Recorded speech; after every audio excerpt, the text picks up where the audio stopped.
तृतीय स्कंद के 31वें अध्याय का 22वां श्लोक। कपिल उवाच एवं कृतमतिर्गर्भे दशमास्यस्तुवन् ऋषिः सद्यः क्षिपत्यवाचीनं प्रसूत्यै सूतिमारुतः। 22वें श्लोक में भगवान कपिल कह रहे हैं एवं कृतमति गर्भेस्तुवन ऋषि। गर्भस्थ जीव को ऋषि कह करके संबोधित कर रहे हैं भगवान कपिल। तो ऋषि क्यों कह रहे हैं? क्योंकि ज्ञान संपन्न है।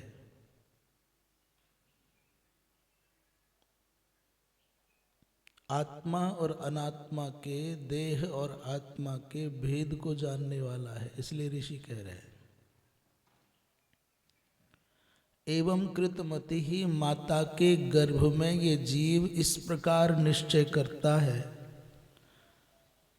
और गर्भ में ही भगवान की स्तुति करता है। कौन? ऋषि ही, माने यह ज्ञान संपन्न जीव।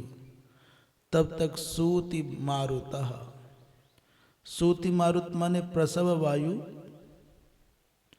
वो प्रसूत्यई सद्यः, प्रसव के निमित्त वायु का वेग आता है तो सद्यः तुरंत नीचे, क्षिपति माने नीचे की ओर उसको, अर्थात धरती पर आकर के गिरता है। श्रीधर स्वामी पाद कह रहे हैं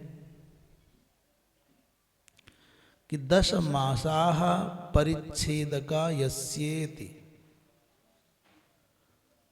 प्रसूति पूर्वक क्षणोपलक्षणम। तात्पर्य क्या हुआ? बोले 10 मास उसकी अवस्था को हो गए माता के गर्भ में रहते रहते।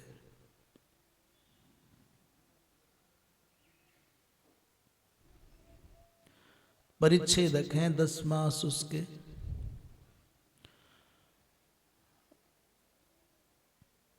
प्रसूति पूर्व लक्षणों, पूर्व क्षणोपलक्षणम, तो कब हुए हैं 10 मास?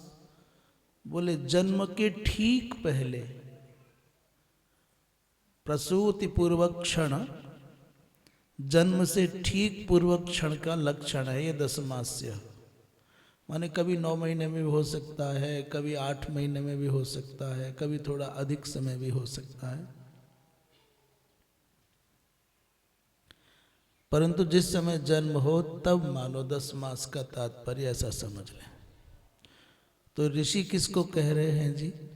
बोले जीवः। ऋषि कहते हैं जीव को। सद्यः तत्क्षणमेव, उसी समय, तत्काल। अवाचीनम माने अवांग मुखम, मुख नीचे की ओर किए हुए है। कहते हैं बालक का जन्म जब होता है तो 99% पहले बालक का सर आता है बाहर, पैर बाद में आते हैं। या हमको क्या पता है, हम तो सुनी सुनाई बात कह रहे हैं। जो ज्यादा ठीक हो वो लोग समझते होंगे, संशोधन कर लें। अवाचीनम अर्थात अवांग मुखम, पहले मुख आता है। सूति हेतुर मारुतः क्षिपति नुदति। सूति मारुत प्रसव वायु क्यों कहा जाता है? बोले वो प्रसव में हेतु बनती है, निमित्त बनती है वायु, इसलिए उसका नाम ऐसा रखा गया है। क्षिपति माने बाहर आने के लिए उसको, नुदति हवा का झोंका तीव्र वेग से उसको बाहर निकाल देता है। वंशीधर जी महाराज इस प्रसंग में कह रहे हैं कि यह ऋषिर भगवत दृष्टा। ये ऋषि कैसे कहा जीव को? बोले भगवान का दर्शन करने वाला है, भगवान का स्तवन करने वाला है, इसलिए ऋषि कह रहे हैं। माता के गर्भ में 100 जन्म की स्मृतियां आ गई। पूर्वोक्त रीत्या ब्रह्म वैवर्त वर्णित श्री शुकदेव एव। ये जितने लक्षण आपने पिछले गर्भगत जीव की स्तुति में देखे हैं, कहते ये सब तो ब्रह्म वैवर्त वर्णित श्री सुखदेव जी महाराज का ही आख्यान जैसा लग रहा है। सुखदेव जी महाराज भी माता के गर्भ से बाहर नहीं आना चाहते। कश्चित स दशमास्य एव स्तुवन कृतमति, जैसे सुखदेव जी महाराज माता के गर्भ में अनेकों वर्षों तक रहे, तो ये कोई जीव है जो भगवान की स्तुति कर रहा है। पूर्ण भगवत ज्ञानो भवति अतः प्रसंगे नैव उक्त महिम्नस् तस्य जन्मादि सांसारिकावस्था भासो न वर्णनीय इति भावः। ये पूर्ण ज्ञानवान है, इसलिए इसके विषय में ये चर्चा करना कि वो अब आगे जो चर्चा होगी, रोएगा, मक्खी मच्छर काटेंगे, ये जो दशा होगी दुर्दशा, उसकी चर्चा नहीं करनी चाहिए। यस्तु प्रस्तुतो दुर्जीवस्तस्य तो पुनर्दुरवस्था श्रूयताम। तो यहाँ सुखदेव प्रभृति पुण्यात्माओं की चर्चा नहीं हो रही कि माता के गर्भ में वो कितने विकलित, कितने परेशान रहते हैं और बाहर कितनी पीड़ा भोगते हैं। तो किन की हो रही है? बोले जो दुर्वस्था को प्राप्त दुर्जीव है उसी की चर्चा यहाँ करने जा रहे हैं। अवाचीनम अधोगच्छन्तम संसार पदवीम अनुवर्तमानम, जो दुर्जीव है उसकी चर्चा है। क्यों? बोले पुण्यात्मा जो होंगे वो पराधीन वृत्तिक नहीं होंगे, वो मजबूरी में निकल कर, वह वैसे मजबूरी में उनको कर्म बंधन में बंध करके नहीं आना होगा। वो तो सुखदेव जी की भांति स्वच्छंद प्रादुर्भाव वाले होंगे, अपनी मर्जी से प्रकट होना है। यस्तु सुखदेव वद भगवद ज्ञान पूर्ण, जो सुखदेव जी की भांति भगवद ज्ञान पूर्ण जीव है वो तो स्वातंत्र्य नैव, अपने स्वयं की स्वतंत्रता से ही आविर्भूत होता है। पर जो दुर्वस्था को प्राप्त जीव है, जिसके कर्म अच्छे नहीं हैं, उसको सूति मारुत बलात् उसको बाहर फेंक देती है, ऐसा मानना चाहिए। और जो मध्यस्थ जीव हैं, अत्रैक एव जीवो यदि विवक्षितो भवे तर्हि पूर्वार्धेपि कृतमतिरिति। कहने का तात्पर्य सामान्यतया ये कह रहे हैं जो पुण्यात्मा जीव हैं, अवतार कोटि के हैं, उनको ऐसी पीड़ाएं प्राप्त नहीं होती। ये तो जो कर्म बंधन में बंधा हुआ जीव जन्म लेने के लिए विवश कर दिया जाता है, उसकी दशा है। 23वें श्लोक में देखते हैं, तेनावसृष्टः सहसा कृत्वा वाक्षिर आतुरः विनिष्क्रामति कृच्छ्रेण निरुच्छ्वासो हतस्मृतिः। इस 23वें श्लोक में कह रहे तेन सहसा अवसृष्टः। तेन माने उस प्रसूति वायु के द्वारा, सहसा माने अचानक, अवसृष्ट माने क्षेपण किए जाने पर, धक्का दिए जाने पर, अवाक्षिरः, पहले पृथ्वी पर सिर आता है। और मानो पृथ्वी पर सिर आने का तात्पर्य है कि वो कहता है, धरती माँ से क्षमा मांगता है कि माँ मैंने पिछले जन्म में भी कुछ अच्छा नहीं किया, इसलिए फिर तुम्हारे पास आया हूं। यदि कुछ अच्छा किया होता तो मुझे सर नीचे करके ना आना पड़ता, सर उठा करके आता। अवाक्षिरः कृत्वा आतुरः, बड़ा व्याकुल होकर के, निरुच्छ्वास माने श्वास की गति, एक बार को तो कहते हैं जन्म के समय पर बालक के श्वास की गति एक बार को तो रुक ही जाती है, अवरुद्ध हो जाती है। गतस्मृति ही, जैसे ही बाहर आता है तो उसकी स्मृतियां चली जाती है। अब वो 100 जन्म की स्मृति कर रहा था, भगवान का स्तवन कर रहा था, भूल जाता है। कृच्छ्रेण विनिष्क्रामति, बड़ी कठिनाई से बाहर निकलता है और बाहर आकर के भी उसको कुछ होश नहीं रहता। श्रीधर स्वामी पाद कह रहे हैं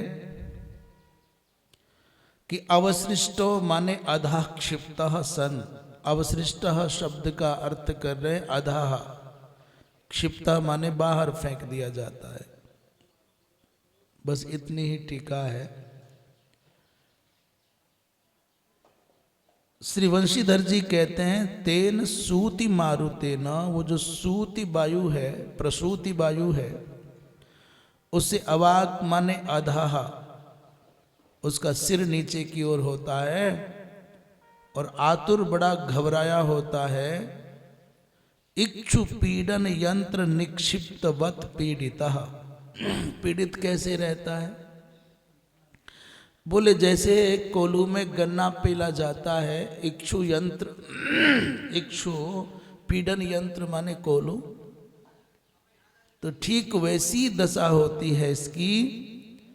हता नष्टा स्मृति, जिसकी स्मृति नष्ट हो चुकी होती है, वो कहता है ना जीव मृतश्चाहम पुनर्जातः, मैं मरने के बाद फिर जन्म लिया, जन्म के बाद फिर मरा, इस तरह की स्थिति। तो जो पूर्व जन्मानुसंधान लक्षणात्मक स्मृति है, पूर्व जन्म की स्मृतियां थीं, भगवान की स्तुति कर रहा था, वो सब भूल जाता है। कहते हैं तथाच पाद प्राथम्येन जन्म तु कस्यचित एव स्यात्। इस संसार में पैरों के माध्यम से जन्म लेने वाली घटना तो किसी किसी के साथ घटती है। बोले प्रथमतया पादों माने चरण की ओर से जन्म होना, तो कह रहे हैं किसी किसी का ही होता है। फिर बोले प्राथम्येन जन्म प्रायो भवति केन स्यात् शिरः। शिर प्राथम्येन माने जन्म प्रायशः शिर की ओर से पहले होता है, पर पैर की ओर से तो किसी किसी का ही जन्म होता है। 24वें श्लोक में कह रहे हैं जब जन्म लेकर के बाहर आ गया, सब हमारी आपकी अपनी कथा चल रही है। पतितो भुव्यसृंग मूत्रे विष्ठा भूरिव चेष्टते रोरूयति गते ज्ञाने विपरीताम गतिं गतः। 24वें श्लोक में कह रहे हैं बाहर जब आता है माता के गर्भ से, तो जहां गिरता है, जिस स्थान पर उसका जन्म होता है, वहां भी क्या पड़ा है? बोले रक्त और मूत्र ही तो होगा, और क्या होगा? असृंग मूत्रे भूवि पतितः, धरती पर गिरता है, जन्म लेता है। विष्टाभू इव, कैसे? बोले विष्टायाम भवति इति। विष्टाभू माने जो मल में कीट जन्म लेता है ना, उसका नाम है विष्टाभू। अभी कीड़ा मत कहो, उसको विष्टाभू कह दो, मलभू कह दो। मले भवति, मले विष्टा में उत्पन्न होता है। भव मले भव जन्म यस्य इति मलभू विष्टाभू। बोले विष्टा में उत्पन्न होने वाले कीड़े की जैसी दशा रहती है इसकी भी। कह रहे हैं विष्टाभू इव चेष्टते, जैसे मलमूत्र में पड़े हुए कीड़े बिलबिलाते हैं, वैसा ही बिलबिलाता है धरती पर पड़ा हुआ। गते ज्ञाने, उसका ज्ञान नष्ट हो चुका होता है। विपरीतांग गतिम, वो उल्टी दशा को प्राप्त हो जाता है, माने अज्ञानावस्था में खो जाता है। गतः रोरूयति, और बहुत रोता है। जन्म लेते ही रोता है। रोरूयति का रोरूयते माने भृशम अतिशयेन रौति, रुदति इति रोरूयते, बहुत रोता है। और क्वाहम मैं कहाँ हूँ, कोहम मैं कौन हूँ, ये कौन है, ये जगह क्या है, मैं कौन हूँ, इस प्रकार कांय कांय करके रोता है। और कहते हैं नहीं रोता तो असामान्य है, कुछ गड़बड़ है, रुलाओ, ऐसा करके रुलाया जाता है। श्रीधर स्वामी पाद कहते हैं रोरूयति माने रोरूयते। 24वें श्लोक में इतनी ही व्याख्या श्रीधर स्वामी ने की है, क्योंकि श्लोक पूरा स्पष्ट है इसलिए व्याख्या नहीं करते। वंशीधर जी कह रहे हैं कि बिन मूत्रे विष्टा भूहु कृमि रिव,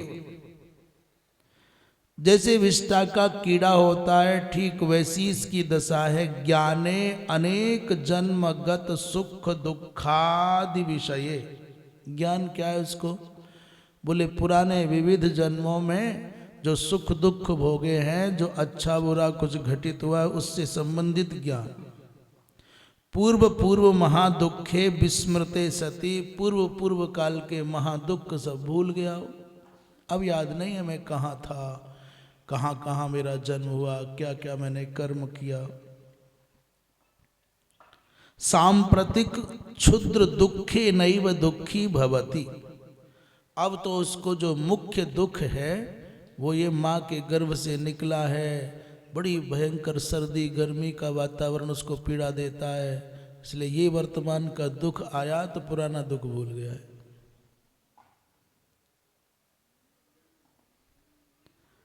हमारे साथ जीवन में यही तो होता है, छोटे छोटे दुखों से परेशान थे, हाय मर गए, बहुत संकट है, बड़ा कष्ट है। बोले उससे बड़ा संकट आ जाए तो छोटे वाले भूल जाते हैं। और मनुष्य क्या समझता है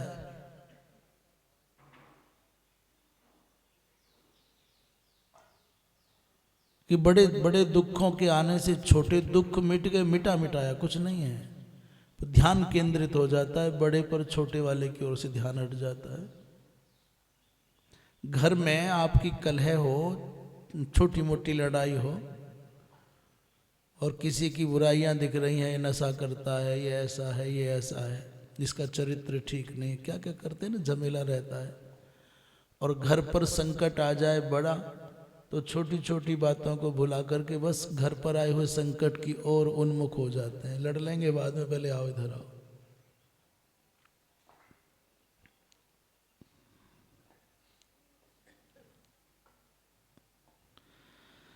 कहते इस वर्तमान काल के दुख कोई भारी मानता है, पूर्व जन्म के जो दुख हैं वो विस्मृत हो जाते हैं। विपरीताम अज्ञत्व लक्षणाम भक्त जीवस्यापि वस्तु स्वाभाव्यात् आवाल्यम प्रायो ज्ञानमावृत्य तिष्ठति। विपरीताम का तात्पर्य कर रहे हैं कि माता के गर्भ में तो ज्ञान में स्मृति थी, यहाँ आ गया है तो भूल गए। ज्ञान के विपरीत कौन सी अवस्था? बोले अज्ञानमयी अवस्था में फंस गया। किंचिन मात्रम सत्संगोद बुद्ध पूर्व संस्कारस्य भक्त्या भगवत प्राप्ति रीति गेयम। इसका तात्पर्य क्या है? बोले कहते हैं जो भक्त जीव है ना, प्राय देखने में आता है कि बड़े बड़े भक्तों का भी बाल्यकाल का जीवन वैसा ही लगभग होता है। बड़े बड़े अच्छे लोग भी बाल्यकाल में रोना धोना चे चे में सब होता ही है। बोले वस्तु स्वाभाव्यात आबाल्यम प्रायो ज्ञानम आवृतं तिष्ठति। उनका ज्ञान आवृत रहता है, छुपा रहता है। उनकी विलक्षणताएं विशिष्टताएं थोड़ी बहुत झलक सी मिलती है, अन्यथा बचपन में सब एक ही जैसे होते हैं। परंतु किंचिन मात्रम सत्संगोद बुद्ध पूर्व संस्कारस्य। परंतु कुछ दिन के बाद कोई महात्मा आ गए, कोई संकीर्तन, कोई ध्यान लग गया, जो ज्ञान मार्गी होता है। आया किंचिन मात्रम सत्संगोद बुद्ध पूर्व संस्कारस्य भक्त्या भगवत प्राप्ति रीति कह रहे हैं। यहाँ थोड़ी यात्रा चलते ही कोई कारण बनेगा, और पूर्व जन्म का संस्कार जग जाएगा। फिर आप भक्ति के संस्कार होंगे तो भक्ति के पथ पर बढ़ जाते हैं, और योग के संस्कार होते हैं तो योगियों के संपर्क में आकर के उधर बढ़ जाते हैं, और ज्ञान के संस्कार होते हैं तो ज्ञानियों के संपर्क में आकर के उधर बढ़ जाते हैं। ये विलक्षणता है।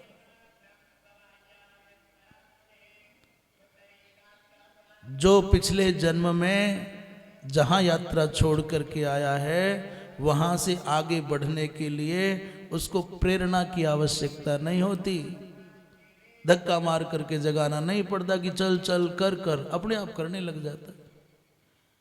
ब्रज भाषा में कहते हैं जो आयो जा काम को वापे और न होए। जो जिस काम को करने के लिए आया है उससे दूसरा काम करते नहीं बनता, वो तो उसी में रस लेता है, आनंद लेता है।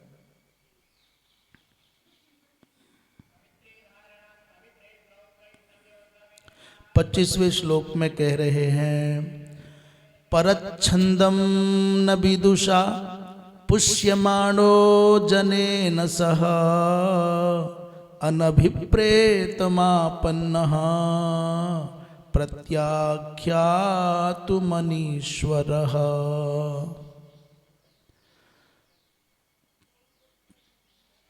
25वें में कहते हैं कि न विदुषा, अभी जो बालक है बहुत छोटा, माँ के गर्भ से अभी अभी प्रकट ही हुआ है, उसके मन में क्या है, उसकी समस्या क्या है, कोई जानता तो है नहीं। अब 2 दिन 4 दिन का हो गया, 10 दिन का हो गया, तो उसके पालन पोषण की जिम्मेदारी उनको होती है, उनके पास है जो उसकी परेशानियों को नहीं जानते। श्लोक कह रहा है कि न विदुषा जनेन पुष्यमाणः, उन मनुष्यों, उन माताओं के हाथ में उसके लालन पालन की जिम्मेदारी है जो उसकी समस्या को नहीं जान रहे हैं। इसलिए क्या गड़बड़ होता है, बोले परच्छंदम अनभिप्रेतम, बेचारा परवश होता है, पराधीन होता है, और अनभिप्रेत माने प्रतिकूल स्थिति में फंस जाता है। आपन्ना माने जब प्रतिकूलता आती है, जब परेशानी आती है तो उसका समाधान करने की, भाई ठंडी तो लगती है,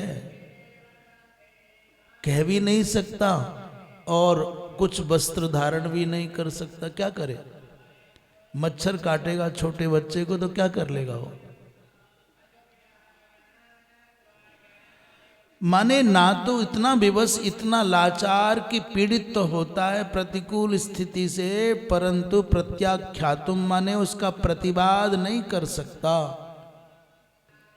अनीश्वरः असमर्थ होता है, अपनी इच्छाओं को व्यक्त नहीं कर सकता, आने वाली परेशानियों से बचाव नहीं कर सकता, और उसके लालन पालन की जिम्मेदारी उनके हाथ में है जो उसके विषय में जानते ही नहीं है। श्री श्रीधर स्वामी पाद कहते हैं परस्य छंदम अभिप्रायम अविदुषा, वो जो लोग उसकी माताएं भाई बहन लालन पालन में रहते हैं वो उसके मन के भावों को नहीं जान पाते। अनभिप्रेतम अर्थात वो स्तन्यार्थम रोदने, अभी वो रो रहा है, दूध पीने के लिए भूख लगी है। ये कहते हैं इस बात को स्पष्ट कर रहे हैं कि अविदुषा माने नहीं जान रहे हैं कि चाहता क्या है, ये नहीं पता, पर क्या कर रहे हैं, तो रो रहा है बालक। तो रोया क्यों है, स्तन्यार्थ माने दूध पीने के लिए रो रहा है, भूख लग रही है उसको। तो क्या करते हैं, उदर व्यथाम प्रकल्प, कहते अरे इसके पेट में दर्द है, वो रोया है भूख के कारण, और अनुमान लगाने वाले अनुमान लगा रहे हैं, लगता है लाला के पेट में दर्द है। इसलिए पेट में दर्द है तो क्या कर रहे हैं, बोले निम्ब रस पानम, उसको नीम का रस पिला रहे हैं, कड़वा नीम का रस। वो मांगता था दूध और पिलाया जा रहा है नीम की पत्तियों को घोट करके कड़वा। अब थू थू क्या करे बेचारा, कैसे कहे कि मुझे दूध चाहिए, कड़वा नीम नहीं चाहिए। दूसरी बात श्रीधर स्वामी पाद कहते हैं कि उदरब व्यथया रोदने, पेट की पीड़ा से माने उसको रोना आ रहा है, रो रहा है, पेट में दर्द हो रहा है, थोड़ा दूध ज़्यादा पी लिया या कुछ हो गया, तो फिर क्या कर रहे हैं, करे अरे घर की बूढ़ी माताएं होती है कि मैं मारवाड़ी का, आने देख, आने दूध पिला। बेचारे के पेट में दर्द है, पहले से परेशान है, और विपरीत और ऊपर से दूध पिया दे, और ज्यादा रोएगा। अच्छा, बालक क्यों रोया, क्यों परेशान है, कौन अनुमान लगाए, किसको पता चले, क्या उपचार करे कोई। इसलिए श्लोक कह रहा है कि अविदुषा, जो उसकी परिस्थिति को नहीं जानते उनके हाथों में इसके लालन पालन की जिम्मेदारी रहती है। कितनी कठिनाई होती होगी।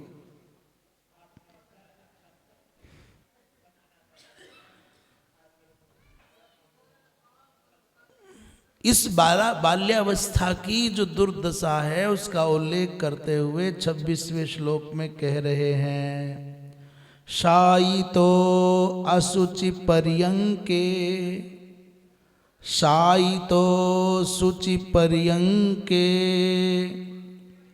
जंतुस्वेदज दूषिते, नेशः कंडूयनेंगाना, मासनोत्थान चेष्टने।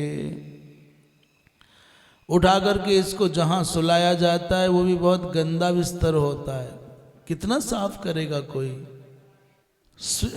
क्या है, बोले स्वेदज जंतु दूषिते, जिसमें पसीने की बदबू से, पसीने से उत्पन्न हुए जो जीव हैं, जूं हैं, खटमल हैं, स्वेदज जंतु दूषिते, स्वेद से माने पसीने से उत्पन्न होने वाले कीटों की गंदगी से, कीटों के रहने से जो दूषित सैया है, असुचि पर्यंके, जो अपवित्र गंदे पलंग पर, शायिते माने सुला दिया जाता है, बस झाड़ दिया और सो जाओ। इन आँखों से मनुष्य को, इन आँखों से बेडशीट या गद्दा की गंदगी नहीं दिख सकती। इन आँखों से दिखने लग जाए ना तो जी नहीं सके, मर जाए। सूक्ष्म यंत्र के द्वारा कभी कभी कोई देखता है तो जो साफ दिखते हैं ना बिस्तर, उनकी गंदगी देखोगे तो जी नहीं पाओगे। जैसे दही के कीड़े दिखने लग गए तो कोई दही खावेगा, और नहीं होते ये नहीं कह सकते कीड़े होते हैं, यंत्र से दिखते हैं। बोले उस पर्यंक पर, जो दूषित पर्यंक है, उस पर लिटा दिया जाता है। अंगानाम कंडूयने, आसनोत्थान चेष्टने, न ईशः। अब बेचारे कहीं खुजली हो रही है, जिस बिस्तर पर लेटा है वहाँ का कोई कण चुभ गया है, कोई कीड़ा काट गया है, यहाँ खुजली हो रही है, हाथ चलते ही नहीं है, तो रोने के अलावा क्या कर सकता है, रोता है। अंगों को खुजला नहीं सकता, अपनी मर्जी से उठ बैठ सकता नहीं, कोई चेष्टा करने की उसमें सामर्थ्य होती नहीं। इस दशा में बालक को जीना पड़ता है।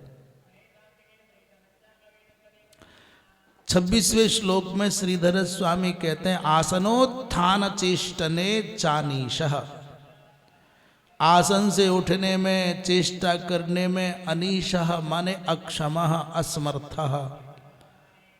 अब जब असमर्थ है तो क्या करेगा, बोले असमर्थ सन रोरुयति इत्यनुसंगः, तो रो देता है।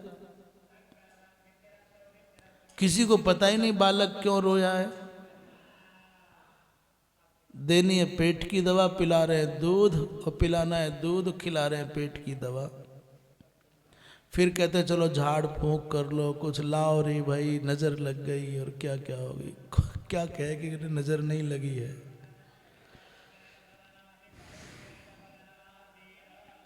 वंशीधर जी महाराज कहते हैं, अशुचि पर्यंके माने मलमूत्र लिप्तत्वात् अशुद्धे। आजकल बालकों को डायपर आदि पहनाते हैं, माना तो अभी क्या वो बिस्तर अशुद्ध नहीं होगा, पवित्र नहीं होगा?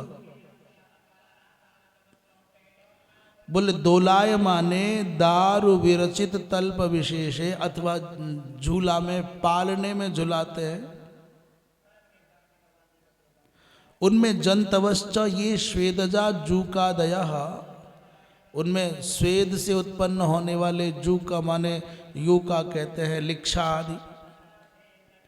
शयन की अनर्हता होती है, सो नहीं सकते, कहीं जंतु पीड़ा करते हैं, कहीं कुछ और कहीं कुछ, इस प्रकार की अवस्था में बालक लेटा रहता है। 27वें श्लोक में देखें, तुदंत्या मत्त्वचं दंशा मशका मत्कुणादयः रुदन्तं विगत ज्ञानम कृमयः कृमिकं यथा।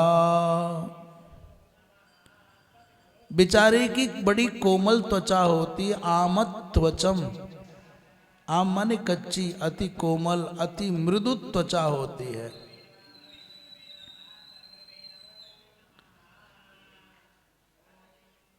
इसलिए आमत त्वच माने कच्ची त्वचा वाले को तुदंती माने वो काटते रहते हैं, छोटे छोटे कीड़े उसमें रहते हैं, इसलिए रोने लग जाता है। रुदंतम तम, कभी दंसाहा, कभी मस्का, कभी डांस काट जाते हैं, कभी मस्का माने मच्छर काट जाता है, कभी मतकुण माने खटमल काट जाता है, इत्यादि आते हैं, काट के चले जाते हैं। विगत ज्ञान, और ज्ञान उसको होता नहीं, इसलिए रोता है। बोले कैसे काटते हैं कोमल त्वचा को? बोले जैसे कीड़े को, छोटे कीड़े को बड़े कीड़े काट लेते हैं। ये तो जगत प्रसिद्धि है ही है कि जीवो जीवस्य भोजनम, जंगल में बड़े जीव छोटे जीवों को खा जाते हैं, बड़ी मछलियां छोटी को निगल जाती हैं। ऐसा तो यहाँ नहीं है, बस ये मानो कि बड़े कीड़े जैसे छोटे कीड़े को काट जाते हैं, वैसे ही बेचारा कुछ कर ही नहीं सकता बचाव में अपने।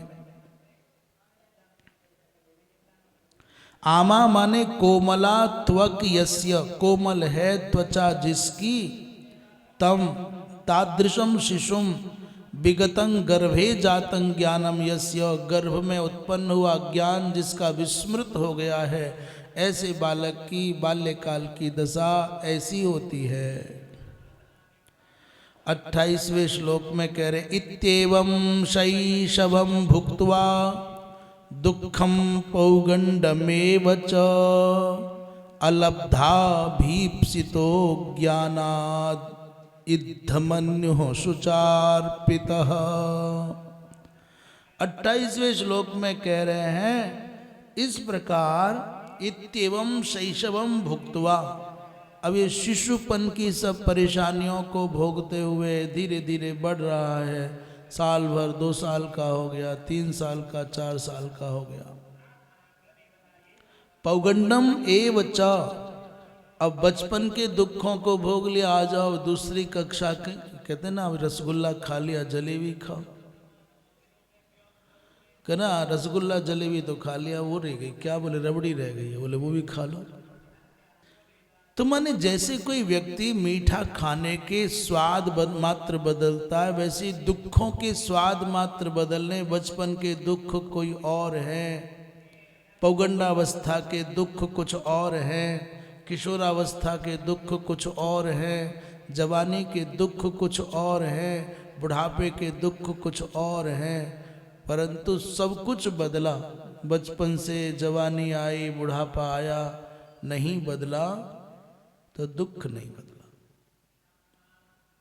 इस मनुष्य का सच्चा साथी तो दुख है, जो जन्म से आरंभ, क्या जन्म से पहले से आरंभ होता है और मरते दम तक साथ नहीं छोड़ता, पीछा नहीं छोड़े।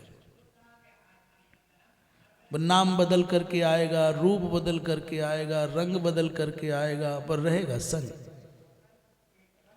किसी ने पूछा दुख से, भाई तू नाम बदल आता है, रूप बदल आता है, रंग बदल आता है, क्या बात है?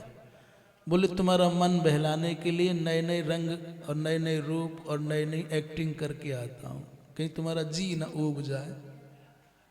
जीवन में बदलाव आवश्यक है, इसलिए रूप रंग बदल करके आते हैं।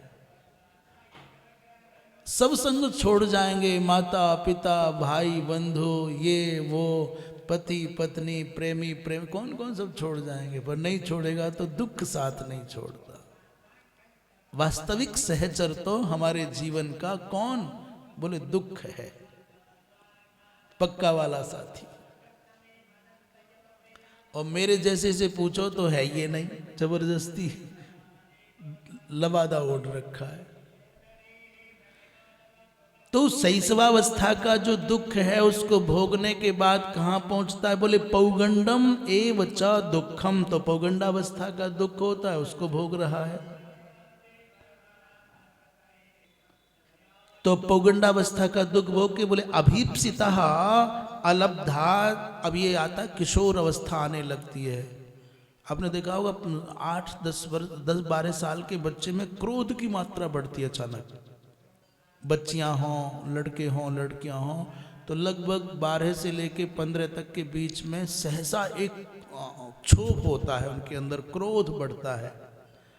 वो कुछ पाना चाहता है, वो मिलता नहीं है, तो अज्ञानात इद्धमन्यु हो, न समझी के कारण उसके अंदर क्रोध बढ़ता है।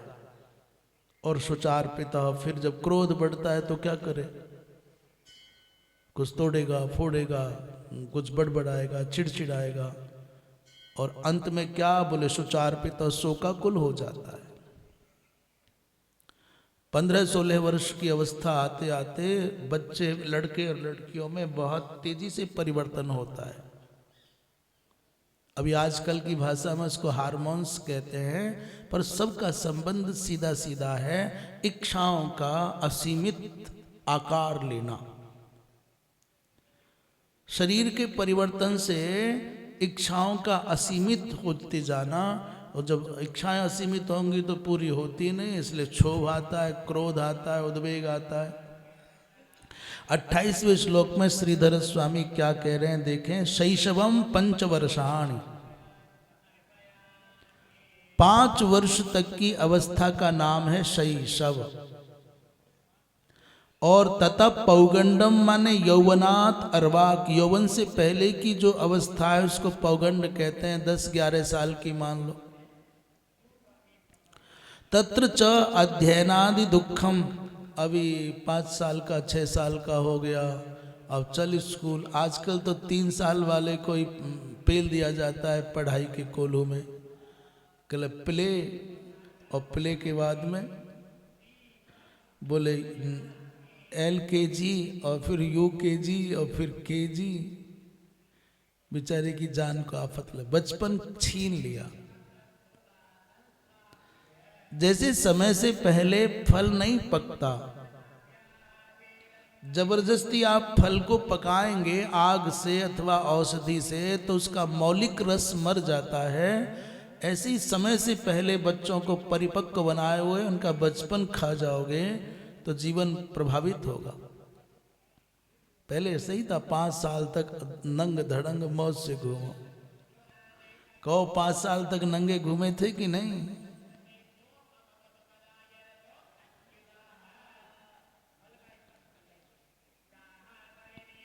बोले 5 वर्ष की अवस्था, 5 साल की अवस्था तक शैशव रहता है, तथा पौगंडम उसके बाद पौगंड रहता है, माने यौवनात् अर्वाक, यौवन से पहले तक का।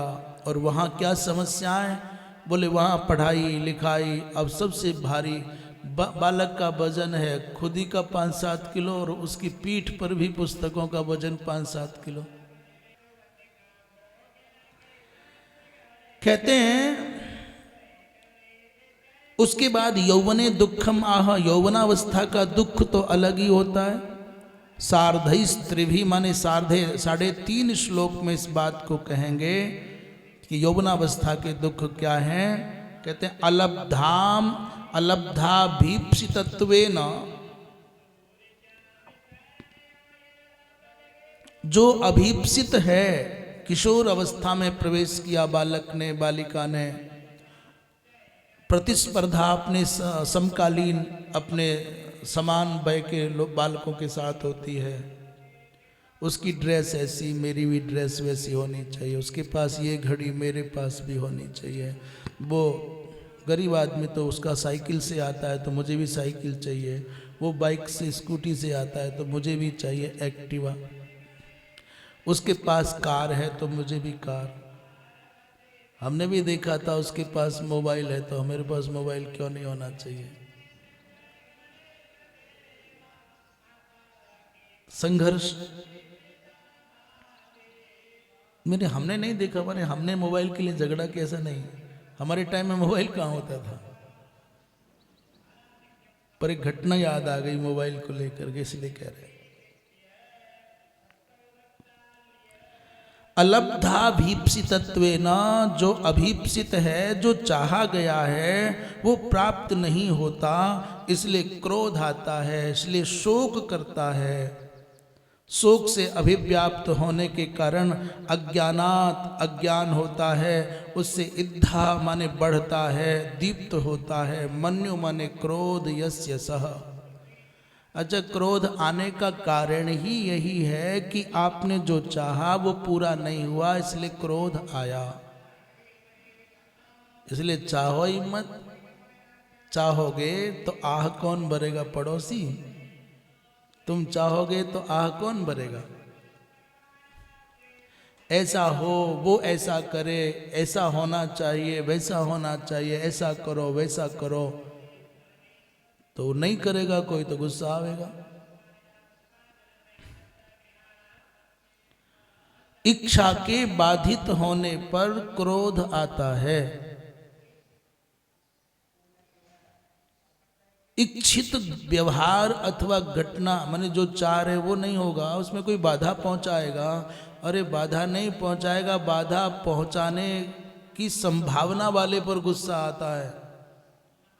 मैं ये करना चाहता हूँ, ये बाधा पहुंचाएगा, तो उसको पहले ही टारगेट बनाने लग जाता है। इतना प्री प्लान के साथ में गुस्सा तैयार रखता है।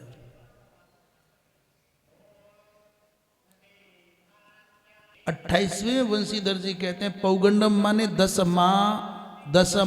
माह बधीति, 10 वर्ष से पहले तक को मान लीजिए कि पौगंडावस्था होगी।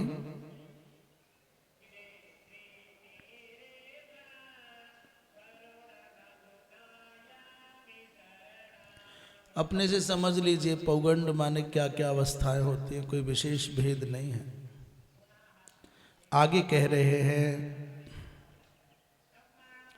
29वें श्लोक में कहते हैं सहदेहे न माने न वर्धमाने न मन्युना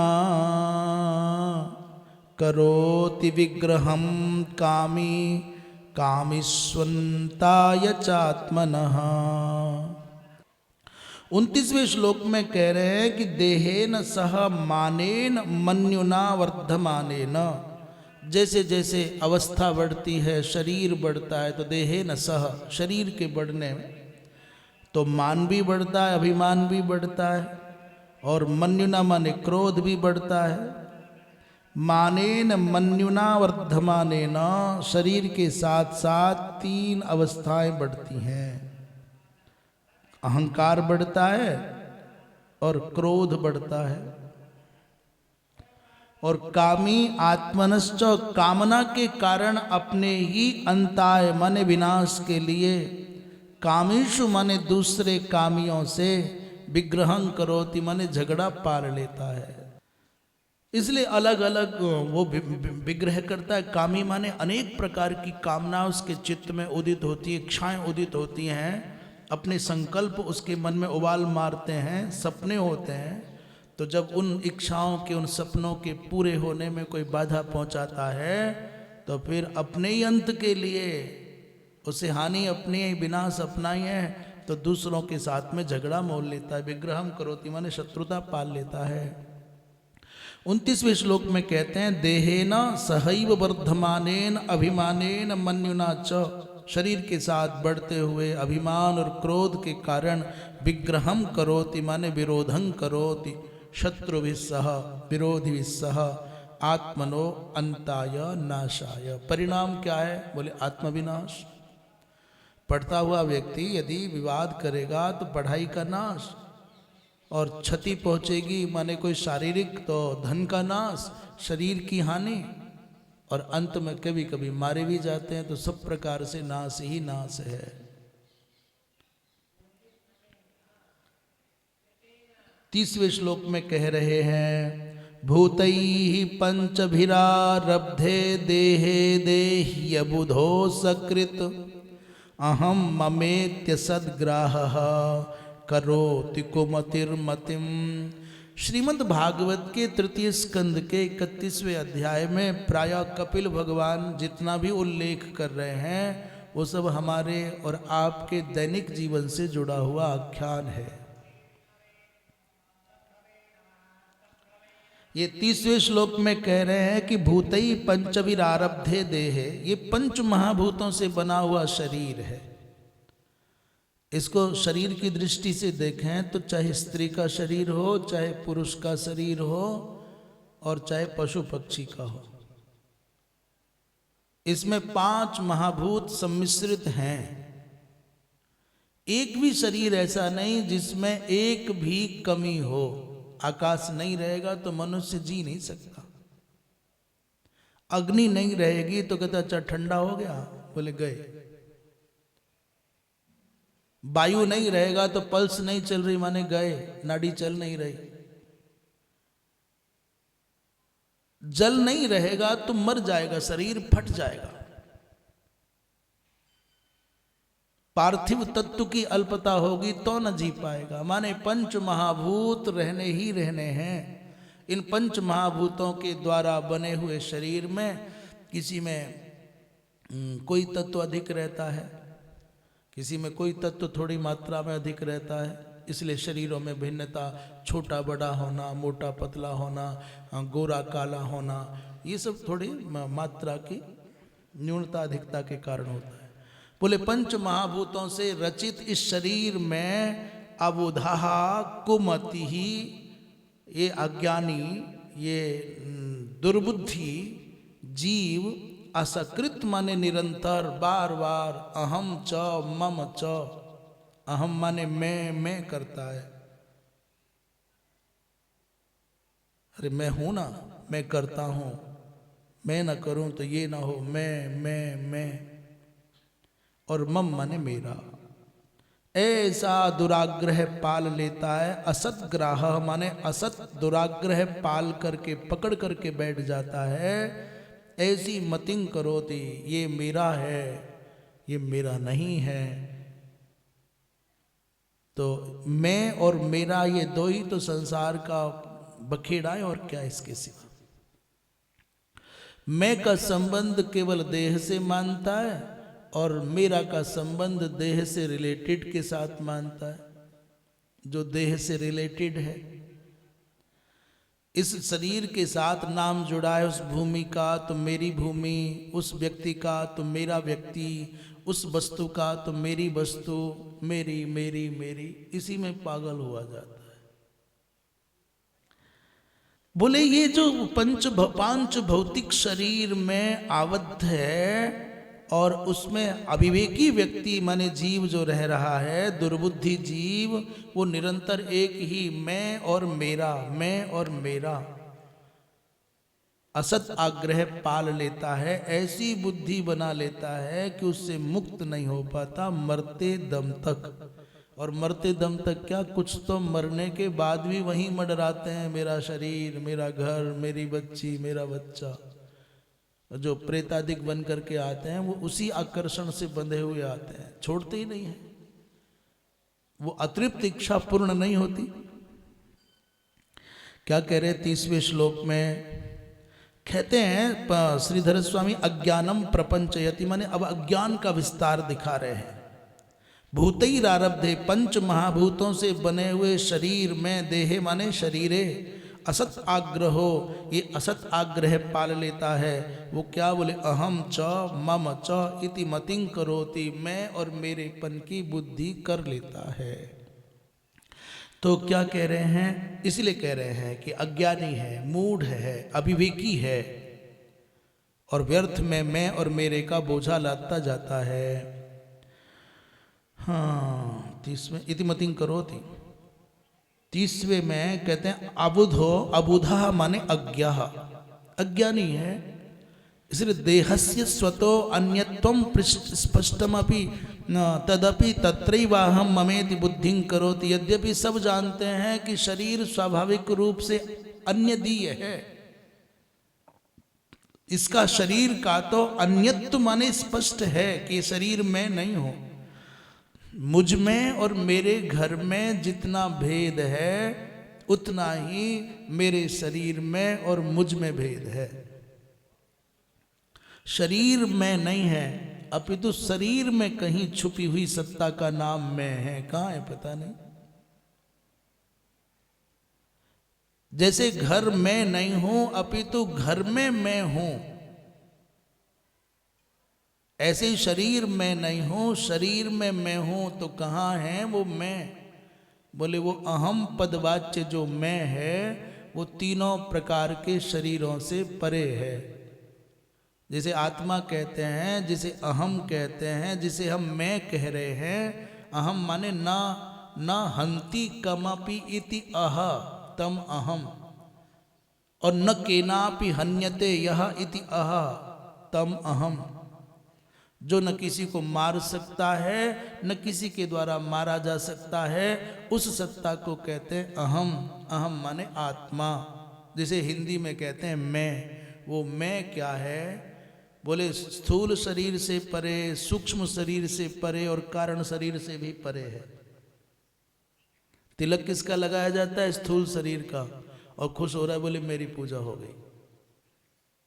अपमान किसका हुआ? बोले स्थूल शरीर का। गाली किसको दी गई? इसको दी गई गाली को, मुझको गाली दी है। जैसे तुम्हारे घर को गाली दी तो मुझको गाली दे दी। ऐसे मेरे शरीर का सम्मान हुआ तो मैं कहता हूं मेरा सम्मान हो गया। कैसे हो सकता है भाई? शरीर का अपमान को अपना अपमान मानता है, शरीर के मंडन को अपना मंडन मानता है, शरीर के खंडन को अपना खंडन मानता है। ये इसका अविवेक है। तो स्थूल, सूक्ष्म और कारण शरीर से परे है वो आत्मा, वो मैं, वो अहम। और 5 कोशों से भी अंतरंग है, अत्यंत गुप्त है। अन्न में कोश, प्राण में कोश, मनो में कोश, विज्ञान में कोश, आनंद में कोश से परे की सत्ता है वो जो अहम सत्ता है। खोज लो, कहां खोजोगे? और जागृत, स्वप्न, सुषुप्ति तीनों अवस्थाओं की साक्षी है वो मैं सत्ता। खोजो, कहां खोजोगे? इसलिए झूठ बोलते हैं कि हम स्वयं की खोज में हैं। सब मेरे में अटके पड़े, हम भी और तुम भी। मेरा मेरा मेरा मेरा। इसलिए अविवेकी कहा जा रहा है। अबुधः अज्ञः, ये देह से, देह का तो स्वाभाविक रूप से स्पष्ट है अन्यत्व, तो अभी इसी में जकड़ जाता है। या तो असद्ग्रह, क्योंकि जिद्दी है। असद वस्तु एव गृह्णात्, असद वस्तु को ही ग्रहण करता है, न तो सत को ग्रहण नहीं करता। इसलिए इसको अबोध और अविवेकी कहा जा रहा है। 31वें श्लोक में क्या कह रहे हैं देखें। तदर्थं कुरुते कर्म यद्बद्धो याति संसृतिम यो नु याति ददत् क्लेशम अविद्या कर्म बंधनः। 31वें श्लोक में कह रहे हैं तदर्थं कर्म कुरुते, ये उसके लिए कर्म करता है। बोले अपने मन की प्रसन्नता के लिए। तदर्थं कर्म कुरुते, किसके लिए? बोले यह क्लेशम ददत, जो क्लेश देता है। अच्छा, व्यक्ति प्रेम भी उसी से करता है जो पीड़ा देता है। पीड़ा देना बंद कर दे तो प्रेम करना बंद हो जाता है। संसार में जितना अधिक जहां से सुख पाने की चाह करोगे वहां से ब्याज के सहित 10 गुना दुख मिलेगा। इसे कोई काट नहीं सकता। करके देख लो। पहले के तुम्हारे पूर्वज कर कर के हार गए हैं, झेल चुके हैं, तुम भी करके देख लो। जगत में कहीं भी आपने नेह लगाया प्रीति की तो पीड़ा पड़ोसी नहीं भोगेगा, तुमको भोगनी पड़ेगी। प्रेम का तो पहला प्रसाद ही पीड़ा है। प्रेम का पहला प्रसाद पीड़ा है। जलो और जलते जलते थोड़ा सा गीले हो जाओ तो रो। फिर इसलिए प्रेमी विद्रोही भी हो जाता है। एक दर्द जब हद से पार हो जाता है इसलिए व्यक्ति विद्रोही हो जाता है। जो कहता है ना मैं जान दे दूंगा या मैं जान दे दूंगी, ऐसा बोलते हैं ना लोग जोश में आके, हम तो जान दे देंगे, जान कर दें।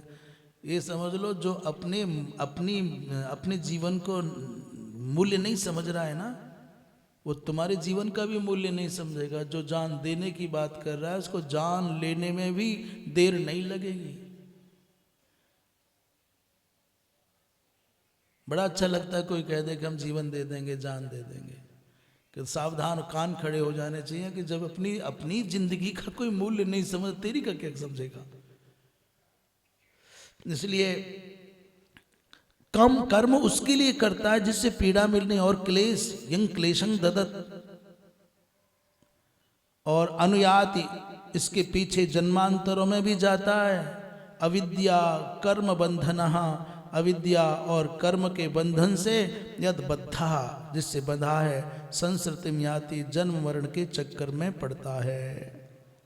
महाराज मनुष्य का स्वभाव है। श्रीधर स्वामी पाद कह रहे हैं 31वें श्लोक में, तदर्थं कुरुते कर्म यद बद्धो याति संसृतिम, अर्थात 31वें में कहते हैं कि तदर्थम माने देहार्थम, शरीर के लिए कर्म करता है। यद्येन जिस शरीर के द्वारा, येन कर्मणा जिस कर्म के द्वारा, बद्धा यो देह अनुयाति जिस कर्म से बंधा हुआ ये शरीर चलता है, पुनः पुनः आयाति अनुवर्तते बार बार जन्म लेता है, मरता है। महाराज शरीर के लिए सारे कर्म कर रहा है, जिन कर्म के बंधन में बंध करके शरीर आता जाता है। कुत अविद्या कर्मभ्याम बध्यते, कैसे बंधता है, बोले अविद्या के कारण और कर्म के कारण। 31वें श्लोक में श्रीधर बंशीधर जी कहते हैं क्लेशम माने नरकादि दुखम ददत। ये क्लेश क्या है, बोले नरकादि दुख को देने वाला। तम पाप कर्मणा पिपुष्णाति, पाप कर्म के द्वारा उसका पोषण करता है। क्यों, बोले मूढ़ता के कारण। 32वें श्लोक में कह रहे हैं, यद्यसद्भिः पथि पुनः शिष्णोदर कृतोद्यमैः, आस्थितो रमते जंतुस्तमो विशति पूर्ववत। 32वें श्लोक में कह रहे हैं कि यद पुनः असद्भिः पथि, जिससे फिर कुमार्ग पर चलता है, शरीर मिल गया फिर कुमार्ग पर चल पड़ा, वही कर रहा है। पिछले जन्म में भी यही किए थे। 2 इंद्रियां हैं, सबकी पूर्ति हो सकती है पर 2 की पूर्ति नहीं होती। एक भूख की पूर्ति संसार में कोई नहीं कर पाता और एक भोग की पूर्ति कोई नहीं कर पाता। उसी को कहते हैं शिश्न और उदर। शिश्नोदर परायणा माने जिह्वा भोगेक्षा, भोगेक्षा माने भोग की इच्छा हो गई, और बुभुक्षा माने भूख खाने की इच्छा। रसना और वासना भी कहते हैं, इन दोनों की आपूर्ति संसार में कोई कर नहीं पाया। शिश्न उदर माने उपस्थ और पेट के लिए उद्यम करता है। जितने भी प्रयास हैं, बोले खाने के लिए रोटी जुटाता और नींद के लिए आवास है। यही 2 प्रयास हैं, मनुष्य के घर बन जाए, चैन से सोएंगे, कमा लें, बैठ के खाएंगे। और कमाते कमाते कमाते कमाते और बनाते बनाते विदा हो जाता है। उद्यम भी करता है, उसके 2 ही हेतु हैं, घर बना लो जिससे कि चैन से बैठ सकूं, चैन से सो सकूं, और धन जुटा लो जिससे बैठ करके चैन से खा सकूं। आस्थितः जंतु रमते, इसी में जीव सुख मानता है। पूर्ववत तमा विशति, और पहले की भांति फिर अंधकाराच्छन्न लोकों में जाता है, नरकादिक लोकों में जाता है। यही कर रहा है बारंबार। पैसा क्यों कमाना चाहता है? बोले सुख मिले। और इस पैसे को पाने के लिए कितनी मेहनत करता है, न दिन देखे न रात देखे। पूर्ववत तमा भिषति, पहले पहले धन कमाने के लिए व्यक्ति अपनी सेहत को, दौलत कमाने के लिए पहले सेहत को दांव पर लगाता है। घर के कहते हैं भोजन कर ले, सो जा, इतने दिखाई नहीं दे, काम है, कितना बड़ा काम है। तो क्या श्रीधर स्वामी कहते हैं 31वें श्लोक में, नहीं 32वें श्लोक में, यद्य सद्भिरास्थितः अधिष्ठितः। अब ऐसे लोगों के संग में बैठता है जो असज्जन है, दुराचारी है, तो फिर तेसाम पथि रमते, फिर उनके मार्ग में उसको रुचि लगने लग जाती है। नशेड़ियों के चक्कर में फंस गया। और सन्मार्गे आस्थितों भी, कभी कभी ऐसा भी होता है, यही आवश्यक नहीं है कि बुरे लोगों के संग में बैठने से ही बुराई पनपती है। कभी कभी तो अच्छे लोगों के संग में बैठने से भी, यद असद्भिः रमते, बोले सन्मार्गे आस्थितोपि, कभी कभी तो धर्म मार्ग में रहने पर भी महाराज जो बुराइयां असज्जनों के संग रहने पर पनपती हैं, वो यहां भी पनप सकती हैं। बातर ही यातना देह आवृत्य इत्यादि पूर्वोक्त प्रकारेण तमो नरकम प्रविशति। कह रहे हैं कि यद्य सद्भिरास्थितो अधिष्ठितः, असज्जनों के, कुसंगियों के साथ में बैठने से, तेसाम पथि, उनके मार्ग में, उनके आचार विचार में रमते माने उसको रुचि जग जाती है। और कभी सन्मार्गे माने कभी कभी तो सन्मार्गे आस्थितः अपि, सन्मार्ग पर चलता चलता हुआ भी यद्य सद्भिः रमते, वो असत कर्मों के साथ में उसकी रुचि बन जाती है। और फिर यातना देह प्राप्त करके फिर नरकादिक लोगों को जाता है। ये चर्चा 32वें में हो गई। अब क्या करें? कहते हैं बंसीधर जी क्या कह रहे हैं, तेषाम यदि, हाँ माने कुछ नहीं, यदि सद्भिः कृष्ण सेवा कृतो द्यमैरास्थितः, माने सद्भिः का तात्पर्य भगवान कृष्ण के भक्तों से अथवा देव भक्तों से यदि उनके साथ रहता है तो तदा जंतु कृष्णम प्राप्नोति। इसका तात्पर्य है कि आप अच्छे भगवत भक्तों का संग करते हैं तो आपको भगवत प्राप्ति की संभावना बन सकती है। और यदि आप दुराचारियों का संग करोगे तो देर सवेर आप दुराचारियों के पथ पर आसक्त हो जाओगे। शराबियों के साथ आप बैठते हो, कहते हो हम पीते नहीं हैं, नहीं हम नहीं पीते। तो एक दिन ऐसा आएगा आप जाने अनजाने में, चाहे अनचाहे, उनके व्यवहार में पढ़ करके, बातों में आकर के आप पहले छूने लग जाओगे। फिर पहले तुम उसे छूओगे, बाद में वो तुम्हें छू लेगी। ऐसे ही भले लोगों के साथ, धार्मिक के साथ तुम्हारा उठना बैठना हो जाएगा तो कह रहे चल न गंगा नहाने, कह रहे बहुत बिजी हूं को नहीं जाऊं। पर 2-4 बार में एक दिन ऐसा आएगा, अच्छा चलो गंगा चलते हैं, चलो बद्रीनाथ चलते हैं। तो तात्पर्य कहने का यह है, जैसी मनोवृत्ति के लोगों के संग में आप बैठोगे वैसे आप होते चले जाते हो। सत्यम शौचम दया मौनम बुद्धि श्रीर्हिरीर्यस क्षमा शमोदमो भगश्चेति यत्संगाद्याति संक्षयम। 33वें श्लोक में कह रहे हैं यत्संगात,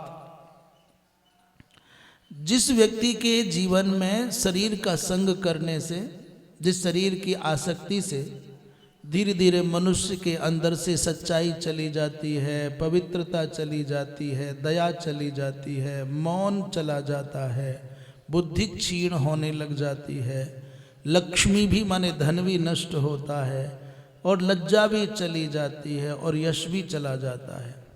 क्षमा और शम माने मन की शांति भी चली जाती है, दम माने इंद्रियों का संयम चला जाता है, भग माने आपका ऐश्वर्य भी चला जाता है। इति ये सब संक्षयम याति, ये नष्ट हो जाते हैं।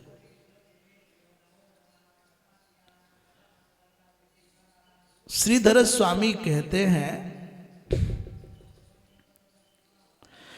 असत्संगम निंदति, असत्संग की निंदा कर रहे हैं। सत्संग की तो प्रशंसा ही है, पर असत्संग की निंदा कर रहे हैं। सत्यम इति त्रिभि, 3 श्लोकों से ये बात पूरी होगी। बुद्धि ही, भैया क्या क्या नष्ट हो जाता है? बोले यदि आप असत्संग में रहते हैं, जब तक आप छोटे, हम प्रारंभ से शुरू करें तो बालक जब तक कुछ ऐसा जीवन में नहीं है जिसको छुपाना आवश्यक है माता पिता से, तब तक झूठ नहीं बोलता। भूला है कह देगा वहाँ गया, ये हुआ, ऐसा हुआ। और जैसे ही कुछ नटखट और चटपट और खटपट वालों से मिलना जुलना हुआ, कुछ उल्टा सीधा शुरू हुआ, तब कैसे कहे माता पिता से, तो झूठ बोलने लग जाता है। जिन लोगों के संग रहने से झूठ बोलने की आवश्यकता पड़ने लग जाए, उसी को समझ लो ये असत्संग है।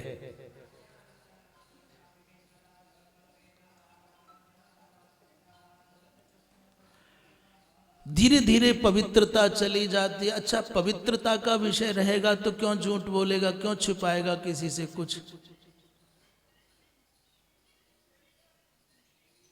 और जब ये सत्य नहीं रहता, शौच माने पवित्रता नहीं रहती, तो आपको पता नहीं चलता, पर आपके चित्त से दया भी मर जाती है।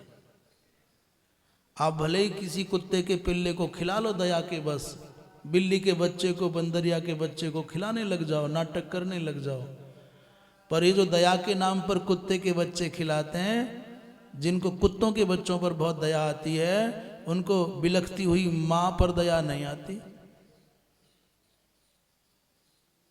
मनमानी करने में पिता यदि बाधक बने तो पिता पर दया नहीं आती है।